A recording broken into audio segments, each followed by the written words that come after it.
Okay, so my name is Dr. Robert Nyarango. I work as the CEO of Gertrude Children's Hospital. Our mission is to serve the larger Eastern Africa, which is almost now 12 countries. So we get referrals from Tanzania, from Uganda, from Ethiopia, which you mentioned, from South Sudan, lately from Somalia, quite a number from Somalia.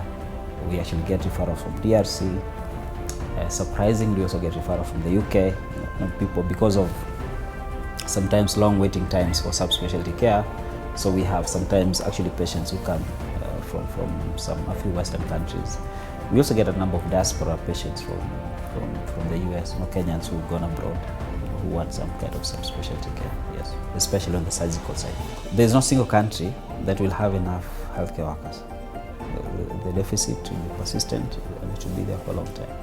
So the migration of patients from one country to another is a reality we have to live with.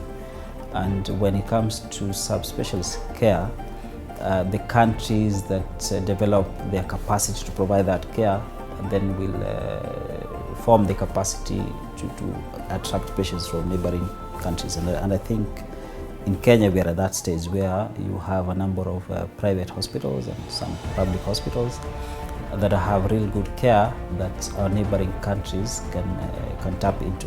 This year we've had the first valve replacement surgery in pediatrics done in this country, which was just last month. In the last 2 months alone, between November and last month, that's about 4 months, we've done 23 open heart surgeries.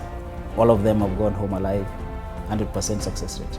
The cost of care, the actual care, is probably comparative to, I'll give an example. If you go to India to do an open heart surgery, if you put all the costs together, it will cost you about 2.4 to 2.5 million shillings.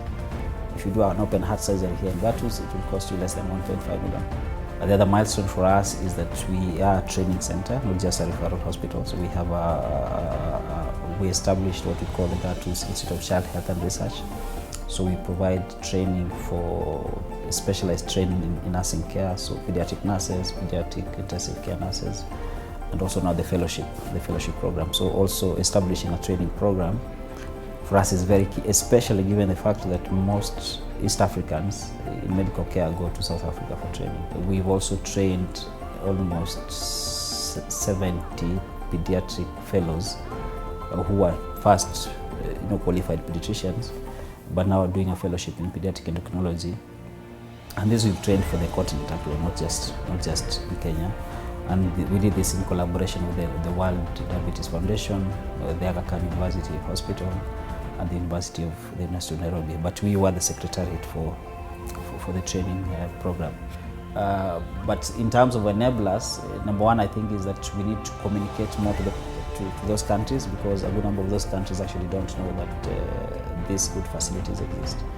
So there has to be a deliberate process through organizations like HF, and probably enabled by the government of Kenya, to communicate to the neighboring countries, just to showcase, so that for those countries to understand that the care is available, so that then you eliminate the mentality of anybody in East Africa when they have a serious issue, the first thing they think about is going to India.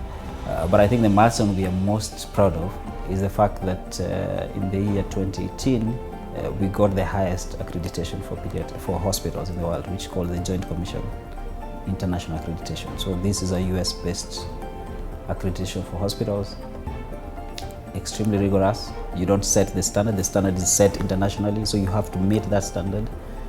The pass rate is 98%. So you have to satisfy the external auditors that you're meeting that standard in healthcare quality and safety at 98%. So we got accredited in 2018, we got re-accredited in last year in 2021. We are the only children's hospital in Sub-Saharan Africa that has that accreditation. In the entire world, you have probably less than 1,000 hospitals outside the US that are accredited by the Joint Commission International. So for us, the fact that we've been able to focus on quality and safety and meet internationally set benchmarks for us is a very big milestone.